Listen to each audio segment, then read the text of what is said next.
ഏറെ ചിന്തിപ്പിക്കുന്നതും പുരോഗമനം പ്രസംഗിക്കുന്ന പലരുടെയും ഫാസിസ്റ്റ് പൊയ്മുഖങ്ങൾ വലിച്ചു കീറുന്നതുമായ ആ കുറിപ്പിലേക്ക് നമുക്കിപ്പോൾ കടക്കാം. സമകാലിക രാഷ്ട്രീയത്തെക്കുറിച്ച് വളരെ കൃത്യവും വ്യക്തവും രസകരവുമായ ചില നിരീക്ഷണങ്ങളാണ് അദ്ദേഹം ഇതിൽ നടത്തിയിരിക്കുന്നത്. കുറിപ്പ് തുടങ്ങുന്നത് ഇങ്ങനെയാണ്: സന്ദീപ് വാര്യരും കുഞ്ഞികൃഷ്ണനും എന്ന തലക്കെട്ടോടെ. ബി.ജെ.പിയുടെ തീപ്പൊരിയായിരുന്ന സന്ദീപ് വാര്യർ ചാനൽ ചർച്ചകൾക്കിടയിൽ CPM കോൺഗ്രസ് പ്രതിനിധികളുമായി വ്യക്തിപരമായി പോലും കൊമ്പുകോർക്കുമായിരുന്നു.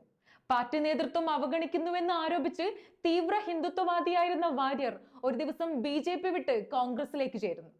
ചാനലുകളിൽ BJPയുടെ അഗ്രസീവ് മുഖമായിരുന്ന സന്ദീപ് വാര്യർ വളരെ പെട്ടെന്ന് തന്നെ മതേതര തീവ്രവാദിയായി മാറി. ഹിന്ദുത്വ ബ്രിഗേഡിനെ ആശയപരമായി കടന്നാക്രമിച്ചു. സംഘപരിവാർ സൈബർ ഹാൻഡിലുകൾ തിരിച്ച് സന്ദീപിനെ കഠിനമായി വിമർശിക്കുകയും ട്രോളുകയും ചെയ്തു. അവിടെ തീർന്നു അവർ തമ്മിലുള്ള സംഘട്ടനം.